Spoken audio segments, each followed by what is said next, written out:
Welcome to DS Trucks. In today's video, we're going to be tapping into our upfitter switches, which is located right here underneath the battery. There is a wire loom that is available. And to help us out, we got PowerStroke Tech Talk here. He is on Zoom helping me out.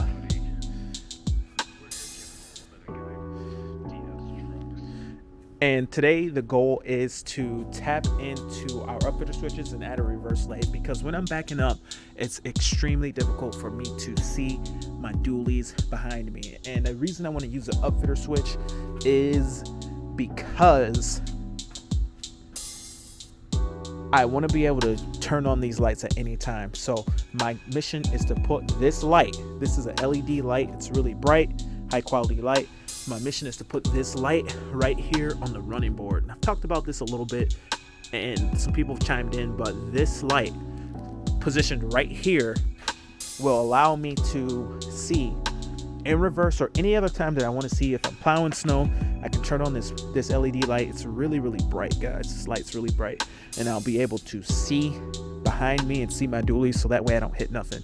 But anyway, we're gonna go ahead and get started with this. The first step is to take out the battery, so I'll see you guys once this battery and battery tray is out.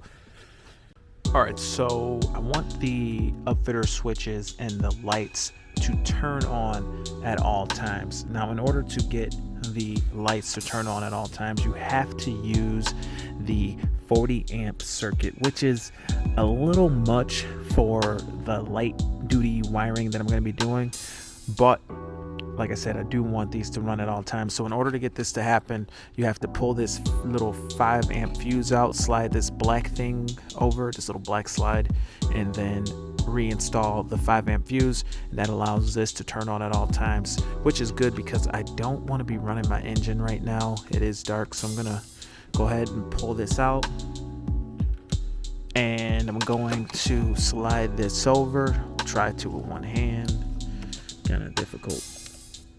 Oh, got it. So that slid over, and once that is slid over, then you reinsert this, and that should be all you got to do to get power to your upfitter switches at all times. But like I say, it's 40 amps. I don't know how many I'm going to be adding over time, so you know, we'll see. I mean, the wiring that I have is not even really up to the task of being, look how heavy duty this wiring is for the 40 amp circuits, but you know, it is what it is. But like I say, I want to have the lights running at all times, so that kind of is the way. It almost kind of requires me to start with a heavier wire, just going back, just so that it's enough power, because I'm going to add more lights anyway down the road. But anyway, let's continue with this. I'll see you guys at the next scene. All right, guys, we are still out here getting after it. I just made my connection. Check it out. So, as I said, 40 amp power all the time. What I did is I added 2 red wires to the one thick wire, to the one thick 40 amp wire. The 2 red wires go straight across. There's a connection here, if you can see that. It's kind of dark, I know, but there's a connection there that allows me. Now the ground is going to be right here, and this comes down here, and that is our wire where our light is going to tie in to our other connection. This is still on.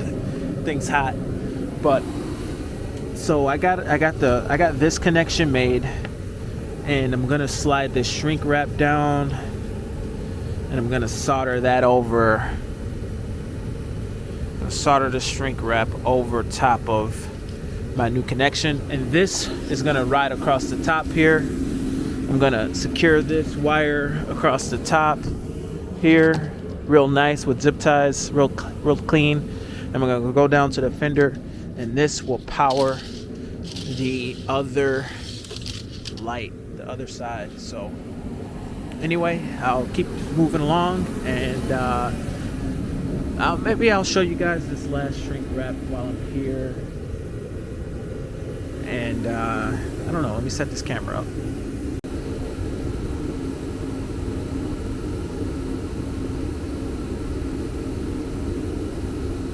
The glue, you can see the glue coming out.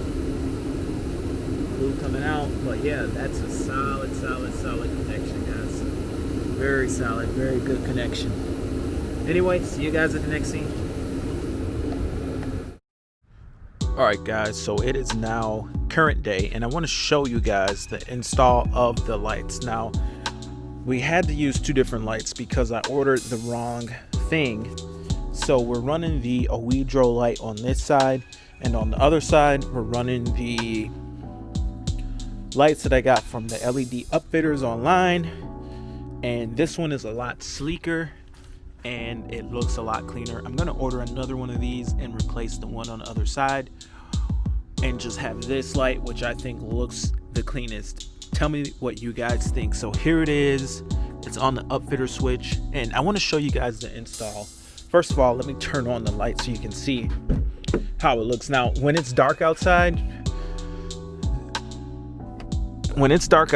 this light, it's so bright. It shines up this whole area. It looks cool. I don't think you can drive down the road with it because it would just shine back in other people's faces. But if it were daytime, you definitely could have it on because it's not going to be too bright in daytime. And it just kind of looks cool. But definitely a cool addition. They are bright. Now, I do have them running on the Upfitter switch with the engine off or on. And I just got to make sure I don't forget and leave these on because that would not be good if I killed the battery. Now, here's how the one looks. It just looks good the way it's set up with that style. Very clean. Now, let's take a look at the Oedro. Now, the thing about this Oedro light is it's $20 for two of these lights. So even though it doesn't look as nice, it puts out really good light. It's just as bright and it only costs $20 for a pair, whereas the light on the other side was $40 for one. So overall, it's going to be over $80 to run the smaller lights. I could have gotten some cheaper ones, but those are actually strobe lights, which I don't really need strobe lights, but if I ever wanted to figure out how to make them strobe, I could change them to a strobe, but right now I'd rather have the reverse lights that are just brighter. What I could do is I could put the Oedro light, maybe tuck it away in the back or something and then have that strobe. I don't know. I don't want strobes every time I turn on that switch, but overall it turned out good. Let me show you guys how I routed the wiring under the hood. I think you are going to like how I did it. So underneath the hood here, all right, check it out. So everything is covered in conduit plastic. These are the wires that I ran. Tap into a ground right here. I didn't want to use a ground closer, although now upon further inspection I could have just used the ground closer, but I figured since I have two wires together I might as well just steal a ground, and that's exactly what I did right here.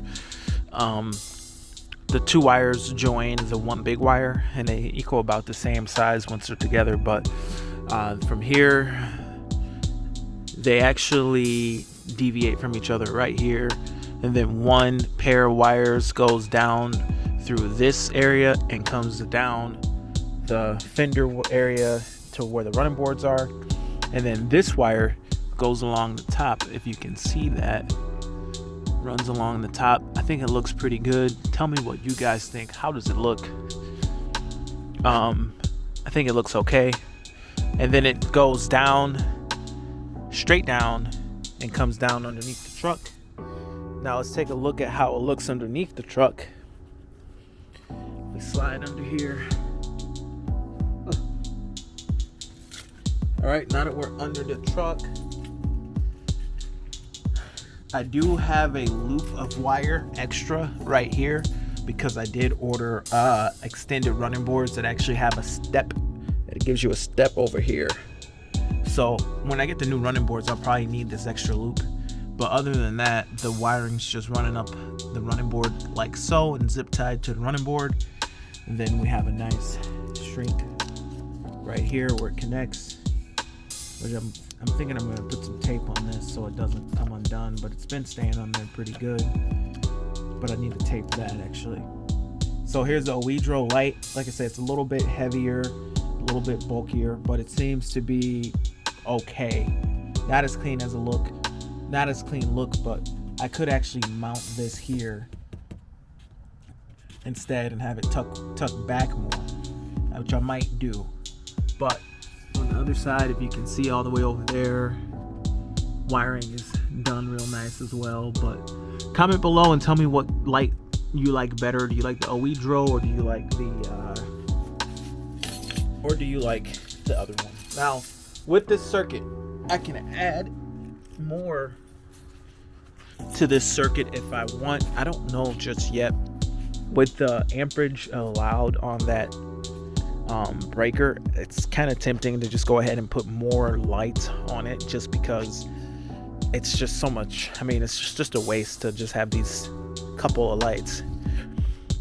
Maybe if I don't know, I kind of would like to have a rock light, because this looks really good at night. It lights up the whole thing. You can see both dualies. It just looks really good at night. But I would like to have more reverse lights. I don't know where else I could put another reverse light, but maybe if I come under here when the salt spreader's not on it and everything, and have more reverse lights. So that's it for the install. Tell me what you think. Let me know how it turned out. I think it turned out pretty good. Keep in mind, I don't do this stuff all the time.